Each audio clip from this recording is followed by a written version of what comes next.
So now that we have a copy of your transcript and it's left the nucleus, it's going to be translated into this protein. So just some vocabulary here. The genetic code, that is the code that we use to make instructions for protein. So when we're talking about the genetic code, that's what we're talking about, is that set of instructions. A codon is a set of three nucleotides in mRNA together. So three nucleotides is what make a codon. The anticodon is a complementary nucleotide. It's on the tRNA, and an anticodon is being carried with this, or I'm sorry, it's carrying the amino acid. So we're talking about vocabulary and location. The amino acid is that monomer that is going to ultimately, build a protein here. So the genetic code is the set of instructions. A codon is a set of three nucleotides in sequence that we're going to use to find an anticodon, which is made of transfer RNA. That anticodon is carrying a amino acid, which is a monomer that is ultimately going to be strung together through peptide bonds and create a protein. So translation is the process of taking this messenger RNA and creating this polypeptide, these multiple amino acids stuck together. This is going to take place when the mRNA finds a ribosome, and the process begins with an mRNA molecule, and it'll end with that polypeptide chain, that chain of amino acids that make up a very long chain of amino acids called a polypeptide, which together will make a protein. So the translation process is going to take mRNA and it's going to attach a small subunit to the ribosome. The ribosome is going to read this mRNA codon in the 5 to 3' direction. And the 5 to 3' direction is always starting with this codon AUG. I remember it because school starts in the month of August, and so we're going to start with UG as the codon and move in this 5 to 3' direction. The first codon is 3 RNA nucleotide. A nucleotide is a sugar, phosphate, and a base. tRNA kind of acts like a taxi. It's carrying around a amino acid attached to an anticodon, also 3 RNA nucleotides stuck together. And these tRNA is going to continue to kind of drop down and drop down and drop down. And attached to it are these amino acids right here. And as they are lining up, these amino acids are going to form this polypeptide bond. When the polypeptide bond is complete, whatever sequence of RNA is right here, it's going to be released. So in translation, the RNA message is being translated into a polypeptide chain, a protein. So here I have my ribosome right here in purple, and here is my messenger RNA molecule that is coming in here. This transfer RNA right here has an anticodon that's going to bind to the codon of the RNA, the mRNA, and that anticodon is attached to a very specific amino acid. Once we do this many times, the amino acids are going to bond together, forming these peptide bonds that are going to create this polypeptide. Those amino acids that are bound together to create this polypeptide are coded specifically in a specific order. The order at which these amino acids are put in place is specific, and that is the genetic code, the DNA to form RNA that finds a ribosome that sequences these amino acids. And we can read that genetic code by knowing what the order is and what amino acid it's going to pull. So the genetic code is read through, for example, in these 3 nucleotide sequences, which form a codon that will form an ultimate protein. So here's the chart that we use to find out what amino acid sequence is.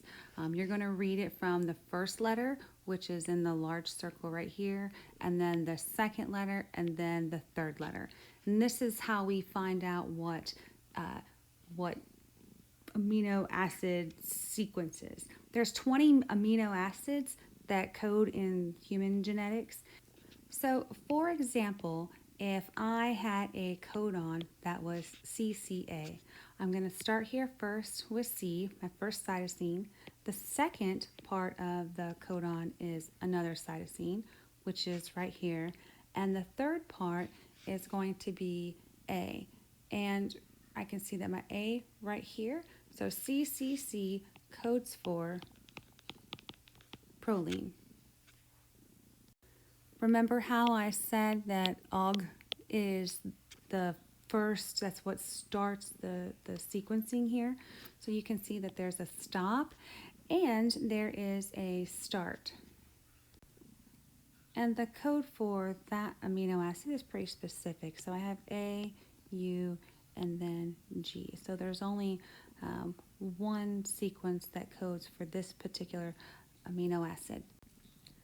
That's methanol, and that's going to start the sequence. That's where the start button is, and then there's stop buttons that tell it to stop forming this polypeptide chain. The building of this protein is over. And we will practice this at length in class. So let's do an example from the DNA all the way to the amino acid. So we're going to move in the 3' to 5' direction in the DNA sequence. Transcription is going to take place where we're going to take the DNA sequence and make a mRNA sequence. So for every thymine, we're going to get an adenine, and adenine is going to be replaced with uracil. Cytosine to guanine, guanine to cytosine, cytosine to guanine, thymine to adenine. Here I have another adenine, so I get a uracil because uracil only exists in RNA and the DNA sequence contains this adenine instead of. And so I'm going to go all the way down here and my whole gene, this whole thing right here is a gene, and go to the mRNA.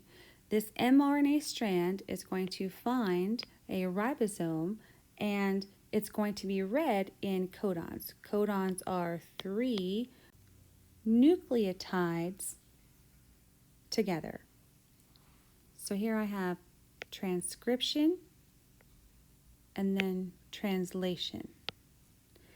These 3 nucleotides code for an amino acid.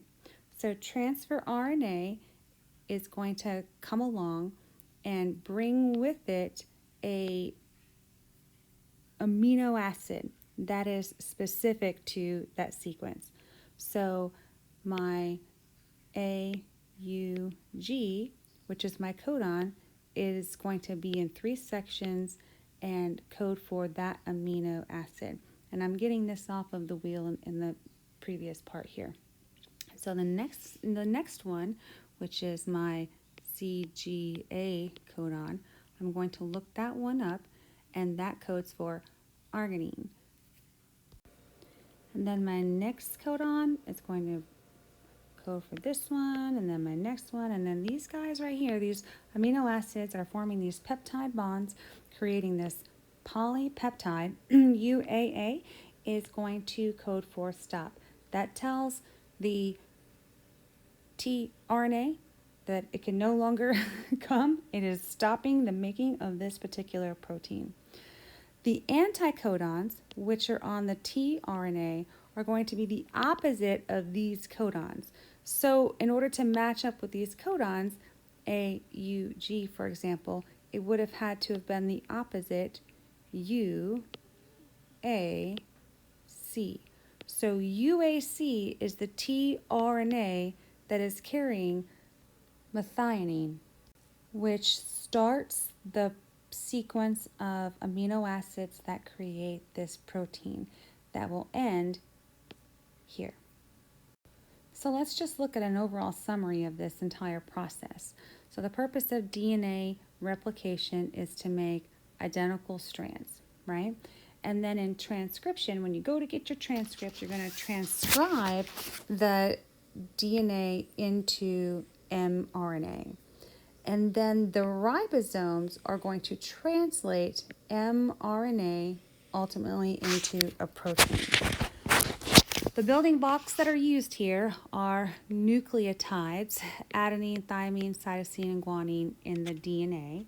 In transcription, the nucleotides are going to be complementary, but we have exchanged out thymine, so there's no thymine in nucleotide transcription for RNA.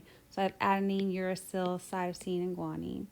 And then I'm going to translate that at the ribosome. tRNA is going to have the anticodon, which is going to come along and find my codons in my mRNA and bring with it amino acids. So this takes place in the nucleus. This also takes place in the nucleus, right? Transcription takes place in the nucleus, and then this translation takes place out in the cytoplasm near when it hits a ribosome. So if all of our bodies in our cells, they have all of our DNA, and every cell in our entire body has a copy of all the genetic material that make us up, then how come cells, they're all so different? Like how come a skin cell is so different from a muscle cell? And the function that they have, their role in life overall is very, very different, even though they all contain the same set of instructions. Well, the reason is that the cells are highly regulated. This whole process of protein synthesis is highly regulated. It's very specific. Gene expression is a process that is critical for cells to differentiate themselves. Like I'm a skin cell, I'm a muscle cell, I'm a nerve cell. And so when you turn these genes on and you turn them off, that is specific to that particular cell. This regulation process, it can take place, before or during and even after the transcription and translation process. We have transcription factors. Those are regulatory proteins that are critical in controlling gene activity. These transcription factors can repress or decrease the transcription process. It can also activate and increase the transcription process. It can also be through a virus. Like the HIV virus is a good example of a type of virus that disrupts regulation.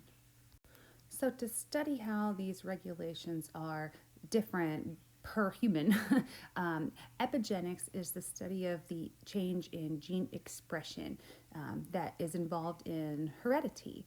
So there are lots of different types of mutations, but a mutation is a change in that DNA sequence.